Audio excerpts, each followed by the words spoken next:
Bonjour, bienvenue dans votre chaîne Univers Mathématique. Dans cette vidéo, on va voir comment étudier la continuité d'une fonction en un point, x0.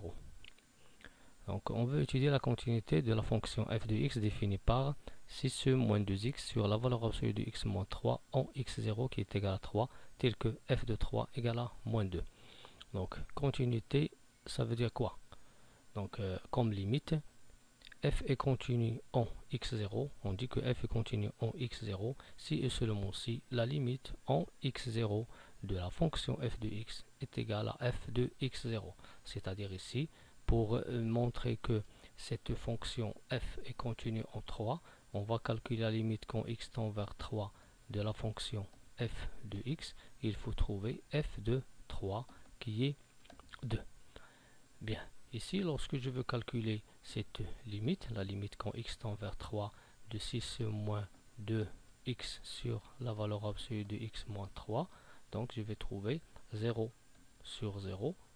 Et bien sûr, ça donne une forme indéterminée. Je vais essayer de simplifier. Pour simplifier, on voit ici la valeur absolue de x moins 3. Et pour éliminer cette valeur absolue, on va donner deux cas. Bien sûr, soit x-3 strictement positif ou bien x-3 strictement négatif. Pourquoi? Parce que la valeur absolue de x, elle est égale soit à x si x positif, soit à l'opposé de x si x est négatif.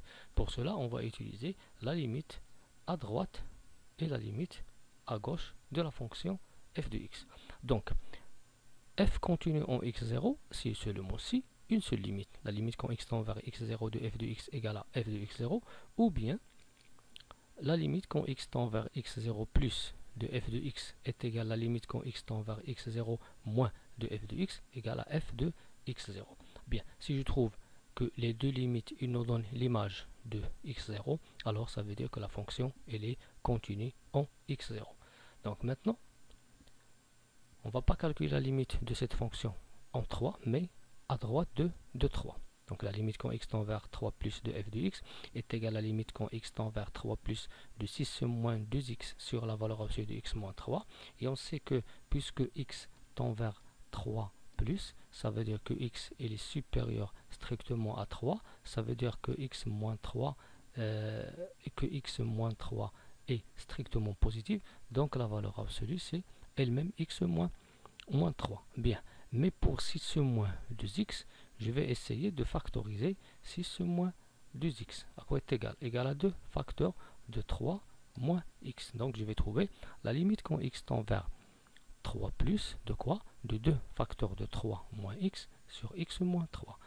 Après simplification par 3 moins x et x moins 3, 3 moins x et x moins 3 sont opposés. Donc lorsque je simplifie par 3 moins x et moins 3, je vais trouver bien sûr un signe moins. Si je factorise bien sûr par 7 et moins 7, je vais trouver un moins 1. Donc cette limite est égale à quoi? Est égale à moins ce 2. Le 2 c'est lui-même, mais la simplification par 3 moins x en haut et x moins 3 en bas nous donne un moins. Donc la limite est égale à moins 2. Ce résultat qu'on a trouvé, est-ce qu'il est égal à f de 3? Oui, bien, il est égal à f de 3. Par suite, qu'est-ce que je peux dire? Je vais dire, puisque la limite quand x tend vers x0 plus de f de x égale à f de x, alors que la fonction, elle est continue ou à droite de 3. Donc f est continue à droite de 3. Maintenant, on va essayer la limite à gauche. Donc on va calculer la limite quand x tend vers 3 moins de f de x. À quoi est égal?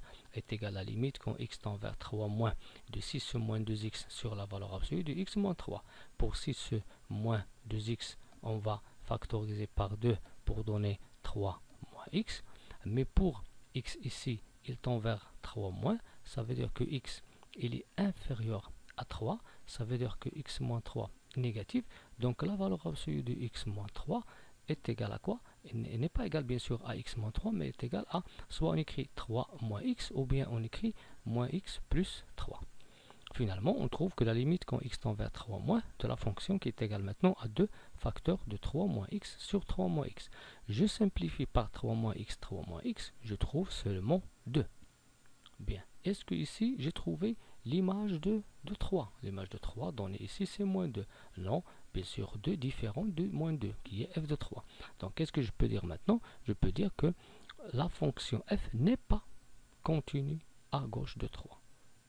Bien, donc pour montrer ou bien pour étudier la continuité en 3, qui est le x0 aussi, soit on calcule une fois une seule limite, ou bien limite à gauche et limite à droite. Dans notre cas, on a trouvé que f il est continu à droite de 3 et n'est pas continu à gauche de 3. Par suite, on va dire que f n'est pas continu en 3.